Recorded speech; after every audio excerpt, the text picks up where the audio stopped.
fim dos anos 2000, a Midway, empresa criadora da franquia Mortal Kombat, estava enfrentando muitas dificuldades, pois nem mesmo seu game de maior nome estava conseguindo acompanhar a evolução dos jogos de luta 3D na época. Então, no dia 12 de fevereiro de 2009, a empresa do nosso querido Ed Boon pediu falência, o que acabou obrigando a Midway a vender suas ações em leilão. Um fim um pouco trágico para a empresa de MK, não é? Porém, elas foram adquiridas por uma empresa que, ao mesmo tempo que salvou a franquia Mortal Kombat, também condenou e contribuiu para uma série de escolhas duvidosas que assombrariam a franquia até os dias de hoje. Você é um inseto? Eu sou o para-brisa. E é claro que eu tô falando da Warner, a empresa que sempre pensa no consumidor, não é verdade? No vídeo de hoje eu vou analisar e comentar por que a história de MK1 foi tão... bosta. E por que a Warner conseguiu simplesmente flopar MK1. Tudo isso depois da vinheta.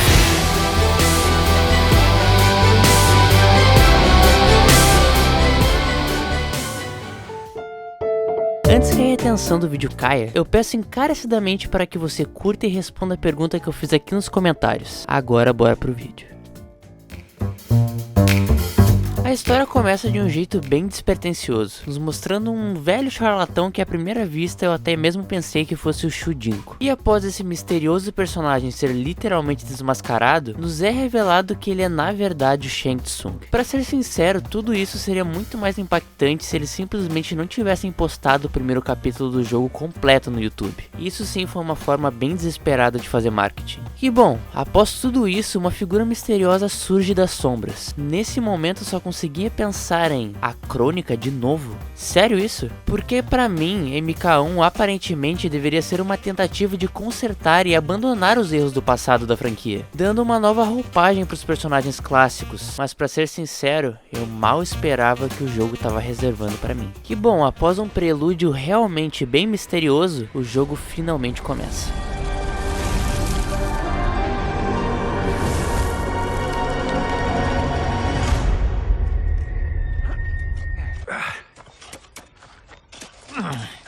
E aqui nos é reapresentado pela primeira vez os novos Kung Lao e Raiden, que estão totalmente revigorados, bem diferentes das suas versões de MK11, que já estavam bem desgastadas. Nessa nova era, o Kung Lao, que era um guerreiro de longa data, e o Raiden, que era um deus, aqui são apenas dois fazendeiros. E isso por um lado foi algo que me agradou bastante, porque uma coisa que eu já estava me incomodando na franquia é que a narrativa sempre precisava crescer exponencialmente, a ponto de que nós até mesmo estávamos enfrentando titãs. Trazer a simplicidade da história desses personagens de volta para um contexto mais pé no chão foi algo que, de primeiro momento, funcionou muito bem. É uma pena que isso não vai durar muito. Logo após os nossos dois protagonistas chegarem ao restaurante da Sra. Bo, que é basicamente o mestre Yoda deles, o jogo finalmente nos introduz a gameplay, que foi algo que eu dei mais ênfase nesse vídeo que tá passando aqui no card. Porém aqui eu vou dar uma breve resumida sobre a minha opinião. MK11 foi um jogo que teve a sua gameplay extremamente criticada por se afastar bastante dos moldes que a NetherRealm já vinha trabalhando anteriormente, tornando o jogo mais estratégico e menos frenético. Quando eu penso a respeito da gameplay do MK1, eu percebo que eles conseguiram unir o melhor de todos os jogos anteriores em um só, trazendo o Fatal Blow do MK11, a câmera do Injustice e a luta um pouco mais frenética, assim como a do MKX9, criando assim, na minha opinião, o jogo com o melhor sistema de luta dentre todos os outros. Vocês acharam a gameplay tão boa quanto eu? Comenta aí.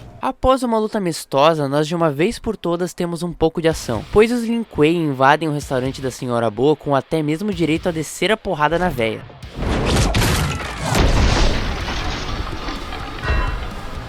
Nesse momento eu pensei, é sério que esses dois que nunca entraram em uma luta de verdade estão dando um pau no Scorpion e no Sub-Zero? Mas por sorte, o jogo consegue dar uma boa justificativa pra isso, porque tudo não se passava de um teste do Liu Kang pra ter certeza que os dois estavam prontos. Após isso, ele os convida para se juntarem a ele e aos Shaolin para concluir o seu treinamento e defender o plano terreno. Kung Lao aceita sem nem pensar duas vezes, pois aqui ele é tratado como aquele clássico protagonista que sonha com uma boa aventura. que foi algo que eu gostei bastante. Por outro lado, Raiden, ele simplesmente se sente desolado ao pensar que terá que deixar a sua vida ali. E é aqui que começa o meu problema com o Raiden nessa história, porque esse papel que o jogo deu para ele bancar de bom moço me irritou e muito, porque ele simplesmente se tornou um good guy dos filmes da Disney, um personagem extremamente desinteressante. Após toda essa confusão, nós finalmente chegamos no segundo capítulo do game, que é protagonizado pelo Johnny Cage, que aparentemente está gravando uma espécie de Indiana Jones, tendo até mesmo uma skin dele. E isso acaba me dando uma brecha para comentar sobre uma das piores coisas desse jogo,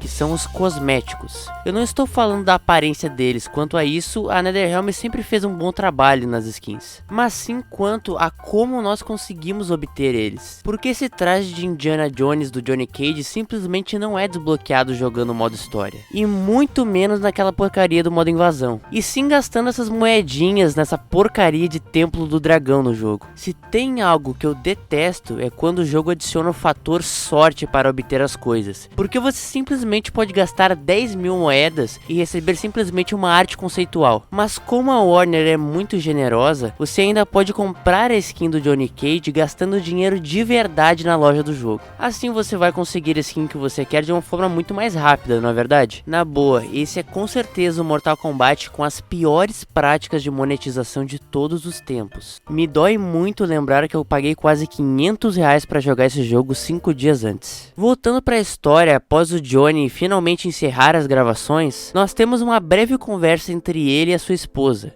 A grana acabou. Temos que economizar. Economizar? No quê? Pra começar, a gente precisa vender esse lugar. Chris, meu amor, os papéis, o dinheiro vão chegar. O filme do Steve é só começo. Pra fazer sucesso, eu tenho que projetar isso. Do contrário, Johnny Cage já era. Eu não me casei com Johnny Cage. Eu me casei com John Calton.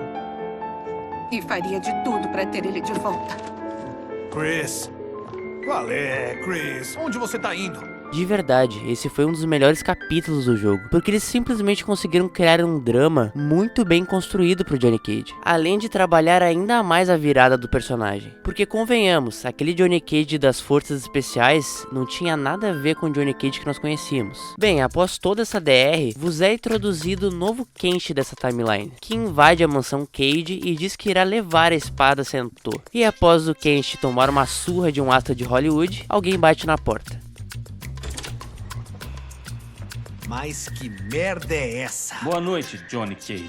Tá certo, tá certo. Eu vou assumir o meu papel nesse RPG de luta. Tire as suas mãos sujas dele.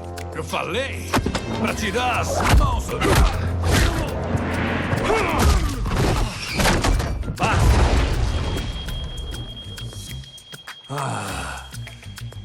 Isso não é efeito especial. Quem é você mesmo? Lord Liu Kang, protetor do plano terreno. Deus do fogo. Olha, até que faz sentido. Mas o que é plano terreno? Tudo a seu tempo, Johnny Cage. Por ora, o que importa é que vocês dois foram escolhidos para se juntar aos campeões.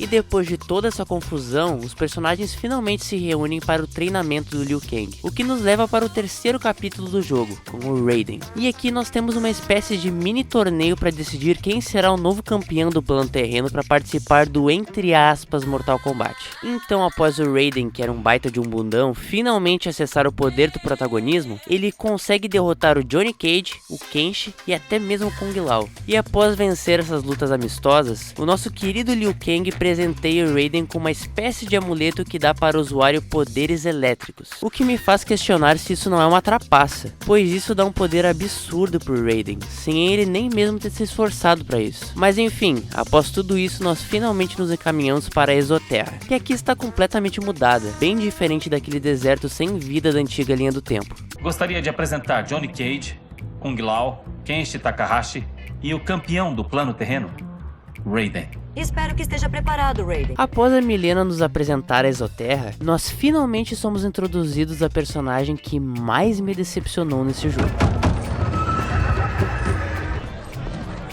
Condestável! A rota deveria estar livre. Não dava pra já? devo permitir que Tarkatânios contamine a cidade, Alteza. Os capturados estavam escondendo eles, em vez de entregá-los para a quarentena. Os seres terrenos não podem saber nossos segredos, Limei.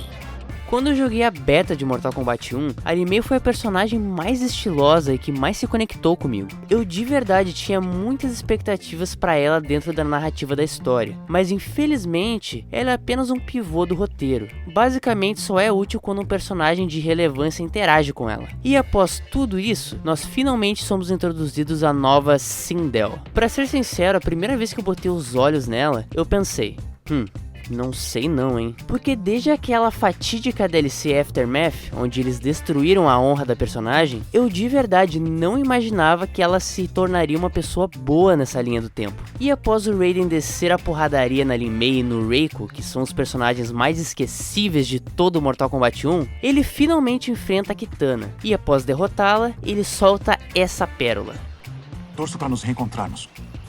Em diferentes circunstâncias. Não acredito que o jogo vai tentar forçar um romance entre o Raiden e a Kitana. Tudo bem, eu sei que eles não são exatamente as mesmas pessoas, mas simplesmente não tem como desvincular a história deles da cabeça. O Raiden sempre foi um velho sábio que aparentemente vivia em celibato. E a Kitana, desde a sua primeira aparição, sempre foi o interesse romântico do Liu Kang. De verdade, eu espero que em uma futura continuação, eles esqueçam essa frase. Mas agora você deve enfrentar o General Shao. Vencedor da Guerra Tervariana. Conquistador da Planície Quatan. Defensor da Costa Navala. Esta é uma notável lista de realizações, General. É somente uma fração delas. Recitar todas levaria dias. Eu até gostei dessa nova repaginada que eles deram no Shao Kahn, porque ele antigamente era apenas um conquistador. Aqui parece que eles realmente quiseram dar um ar de autoridade pra ele, tornando-se o general da Exoterra. E, na verdade, pela primeira vez em 30 anos, o Shao Kahn não foi tratado como um vilão. Pelo menos ao meu ver, ele é apenas preocupado com seu dever e o seu posto. Não que isso justifique as suas atitudes mais pra frente do jogo, mas pelo menos dá mais profundidade pro personagem. Após o Raiden, que treinou sério por 6 meses, finalmente derrotar um general veterano de guerra no mano a mano, o capítulo finalmente acaba. Porém, lembra lá no início do jogo, onde havia aparecido uma figura misteriosa que aparentemente era Crônica, interagindo com Shang Tsung? Então, enquanto Liu Kang estava feliz por causa da sua vitória contra a Exoterra, o Garrus aparece repentinamente, e pra quem não sabe, ele era basicamente um capacho da Crônica no Mortal Kombat 11, e aqui o Liu Kang o refez pra ser capacho dele. Enfim, ele conta para o Liu Kang que o Shang Tsung conseguiu escapar daquela vida medíocre que foi projetada pra ele, e aparentemente está infiltrado na monarquia da Imperatriz Sindel. E tudo isso sendo guiado por uma figura misteriosa. E aí eu te pergunto, será que nós vamos finalmente descobrir como a Crônica está de volta? Se é que é a Crônica. Bom, se você não quiser ficar no tédio esperando a parte 2 desse vídeo, eu vou estar recomendando a minha análise completa da história do God of War Ragnarok aqui na tela. Ou talvez você queira saber quais são minhas expectativas pro GTA 6. Mas enfim, o vídeo foi esse, eu te vejo na próxima e até mais.